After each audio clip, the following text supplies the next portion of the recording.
រោគសញ្ញាដែលបង្ហាញថាបងប្អូនទាំងអស់គ្នាកំពុងតែមានបញ្ហាភាពធន់នឹងអាំងសាលីនអញ្ចឹងបន្ទាប់ពីយើងមកចូលប្រធានបទយើងតកតងនឹងរោគសញ្ញាដែលបង្ហាញថាយើងមានបញ្ហាភាពធន់អាំងសាលីនហ្នឹងបងប្អូនកាលពីវីដេអូមុនបងប្អូនបានដឹងតកតងនឹងបញ្ហាដែលពេលដែលយើងមានបញ្ហាអាំងសាលីន resistant ហ្នឹងទៅរាងកាយរបស់យើងនឹងមានឱកាសកើតជំងឺអីខ្លះប៉ុន្តែថ្ងៃនេះយើងមកមើលតកតងមកដឹងតកតងនឹងរោគសញ្ញាដែលបង្ហាញថាយើងចាប់ផ្ដើមមានការវិវត្តឬក៏មានបំរែបំរួលជាតិស្ករនៅក្នុងរាងកាយរបស់យើងក៏ដូចជាមានបំរែបំរួលតកតងនឹងអាំងសាលីនហ្នឹងអញ្ចឹងទី1តកតងនឹងបងប្អូននៅសារស្រេកទឹកខុសពីធម្មតាមានន័យថាយើងអាសាមានអារម្មណ៍ថាយើងស្រេកទឹកញ៉ាំទឹកម្ដងហើយមានអារម្មណ៍ថានៅតែមានអារម្មណ៍ថាស្រេកទឹកអស់កម្លាំងទី2តកតងនឹងចំណង់អាហាររបស់យើងមានការឃ្លានអាហារខុសពីធម្មតាទាំងដែលយើងទើបតែញ៉ាំអាហារហើយនឹងយើងមានអារម្មណ៍ថាយើងឃ្លានទៀតមែនអត់បាទទី3តកតងនឹងការដែលយើងបត់ជើងញឹកពីច្រើនអ្នកដែលគាត់ពេលយប់គាត់បត់ជើងញឹកខុសពីធម្មតាដោយសារជាតិស្ករវាត្រូវបានប្រមូលផ្ដុំហើយវាបានសម្រាប់ទៅកាន់តម្រងនោមរបស់គាត់អញ្ចឹងជាហេតុធ្វើគាត់មានបញ្ហាតកតងនឹងការបត់ជើងរបស់គាត់ហ្នឹងមួយទៀតតកតងនឹងអស់កម្លាំងរាងកាយរបស់គាត់ចាប់ផ្ដើមអស់កម្លាំងអស់ថាមពលមានន័យថារាងកាយរបស់គាត់អាចយកជាស្ករហ្នឹងមកប្រើជាថាមពលបានហើយមួយទៀតអាសាងមួយគេងញឹកញាប់ហ្នឹងក៏ជារោគសញ្ញាដែលបង្ហាញថាយើងមានបញ្ហាអាំងស៊ូលីនដែរបាទទី5គឺអាសាស្វាំងភ្នែកមានន័យថាយើងអាសាស្វាំងភ្នែកព្រិលបែកផ្សែង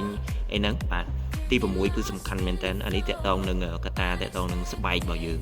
វាចេញរោគសញ្ញានឹងស្បែកយើងតែម្ដងអាចយើងដឹងពីច្រើននៅខាងកយើងនេះបាទនៅម្ដុំនឹងករបស់យើងនៅក្លៀកហើយនៅតំបន់កលៀនរបស់យើងហើយមួយទៀតមានបំណែកដុំសាច់តូចដែលដុះនៅតាមកយើងកលៀកយើងខ្មៅជាប់នឹងកហ្នឹងណាហ្នឹងក៏ជារោគសញ្ញាបំរែបំរួលអ្នកភ្នែកគាត់មានបញ្ហាខ្មៅចិញ្ចើមគាត់អីហ្នឹងក៏អានេះវាជារោគសញ្ញា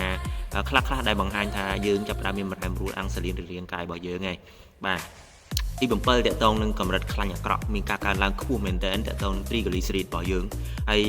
ខ្លាញ់ល្អរបស់យើង ADL ហ្នឹងមានការធ្លាក់ចុះអញ្ចឹងអាហ្នឹងក៏ជារោគសញ្ញាដែលបង្ហាញថាយើងមានការប្រែប្រួលដែរបាទហើយទី8តកតងនឹងពិបាកគ្រប់គ្រងគីឡូខ្លួនឯងមានន័យថាគីឡូយើងចុះខ្លាំងពេកឬក៏គីឡូយើងឡើងខ្លាំងពេកហើយមួយទៀតពិបាកក្នុងការសម្រស់គីឡូទោះបីយើងធ្វើ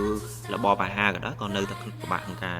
សម្រស់គីឡូដែរហើយមួយទៀតតកតងនឹងកម្រិតឈាមរបស់យើងឡើងខ្ពស់បាទឈាមរបស់យើងកម្រិតឈាមរបស់យើងឡើងខ្ពស់ហើយអ្វីដែលសំខាន់គឺកម្រិតជាតិស្កររបស់យើងមានការកើនឡើងនៅក្នុងឈាមរបស់យើងអានេះជាអាការៈទាំង10ដែលបង្ហាញថាយើងកំពុងតែមានតកតងបញ្ហាបំរែបំរួលអាំងសាលីន resistant ហើយបើសិនជាបងប្អូនកំពុងតែមានបញ្ហាទាំងអស់នេះឬក៏ចង់បានដំណោះស្រាយបងប្អូនអាចទំនាក់ទំនងសួរព័ត៌មានលម្អិតពីខ្ញុំបន្ថែមទៀតខ្ញុំអាចមានដំណោះស្រាយដែលល្អ